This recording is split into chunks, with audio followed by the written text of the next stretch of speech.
mas isso não sou eu que estou dizendo, o secretário de Cultura do Estado de São Paulo, José Bonifácio Ferreira Coutinho, uma vez dando uma entrevista, eu vi essa entrevista guardada do projeto, eu achei muito que ele falou, ele disse assim, quem quiser conhecer o Brasil, passa lá para o Bolsonaro.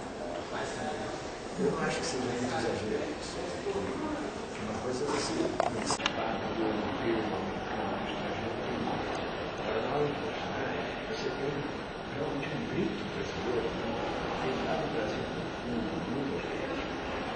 Eu acho que você poder ter essa obra preservada, restaurada, e você garantir que ela vai continuar durante muitos anos no Brasil, eu acho isso uma coisa assim formidável. Eu agradeço muito a participação por essa oportunidade.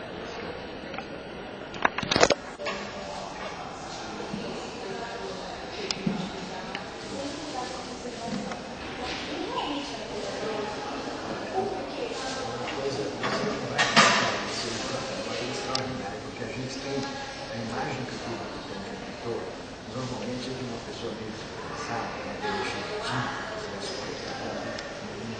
olha para a luz, um avental todo manchado. Eu acredito que você podia lamber os móveis, o chão, pintar de coletes de papel. E é uma limpeza assim, de uma sala de produções. Eu sei que mesmo muito jovem, eu muitas vezes lavava os pincéis. E eu não queria, por exemplo, que o pincel fosse lavado com televisão.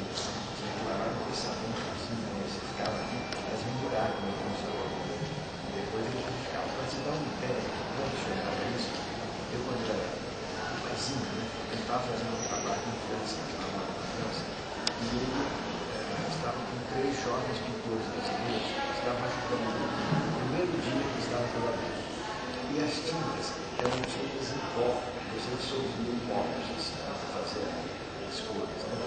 Quando chegou o final do dia, ele disse, bom, agora vocês vão terminar o trabalho e vocês podem lavar esses copos. Isso tem que estar tudo limpo para amanhã. Eles foram lavar os copos.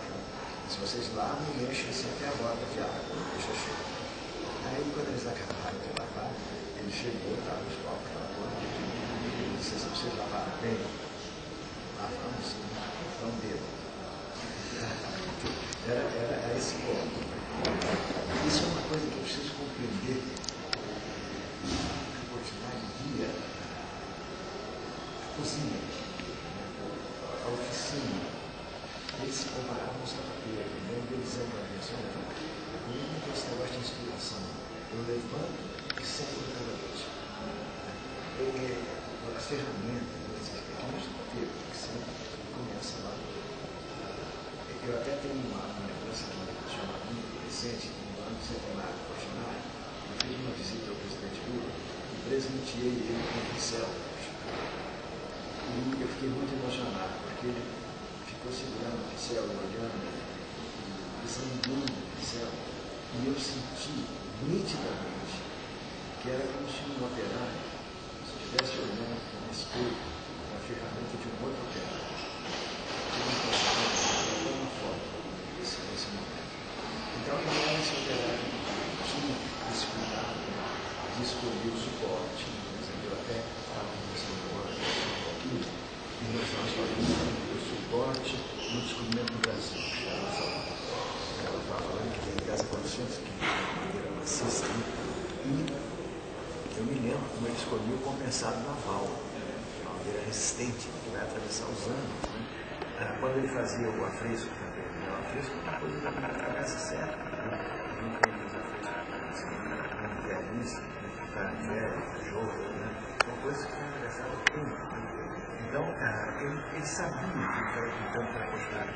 Ele tinha uma consciência, embora não fosse uma pessoa metida, como se diz, ele era uma pessoa muito simples, teve uma origem humilde, como a gente sabe, só estudou até a terceira série primária, era filho de camponeses italianos com 11 irmãos, e muito cedo teve aquele toque de Deus na testa dele, que você vai ser pintor. É um milagre aquelas condições que ele vivia. E então essa coisa da cultura para ele é importante. transito. Então, eu acho que, eu não sei como te explicar mais, né? Mas eu acho que deu para responder um pouco essa preocupação que vai pegar.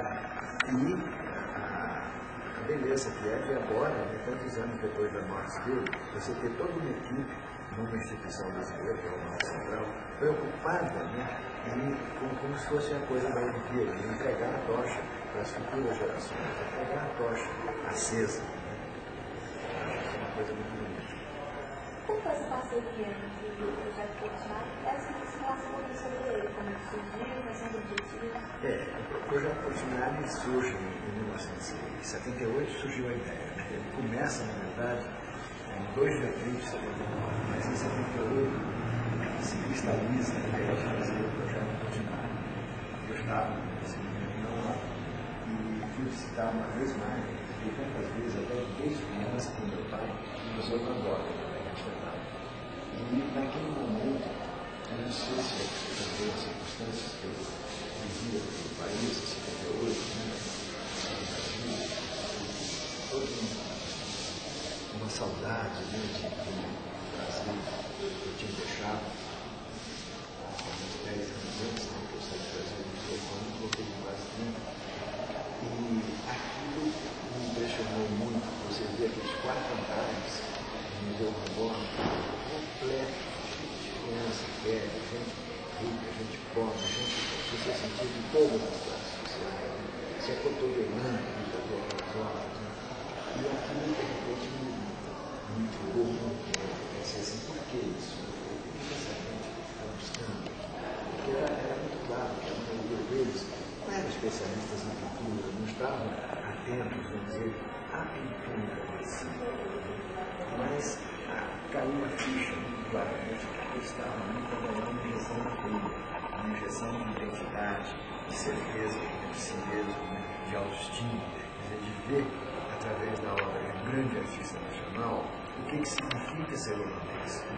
E isso os fortalecia perante as demais nações, porque eles ali estavam bebendo identidade, eles estavam vendo como é que se nasce, como é que se morre, como é que se namora, como é que se casa, como é que se trabalha, quais são os mundos, quais são os objetos, quer dizer, tudo aquilo que faz a cultura de uma nação, tudo aquilo que identifica e diferencia uma nação.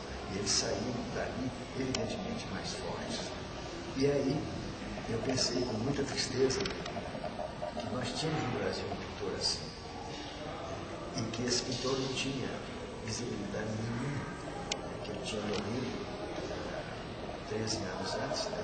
E que não havia catálogo nenhum, não havia museu, o paradeiro da maioria das obras dele era desconhecido, não havia livros, os livros já estavam esgotados, os livros que haviam sido publicados, a memória dele ia desaparecendo, sem que tudo aquilo, né, que ele quis, que ele lutou a vida toda, que era dar ao Brasil o presente, revelar o Brasil, né, a si mesmo, não tinha tido esse, a obra estava toda em coleções particulares, escondida, e o Brasil limitado.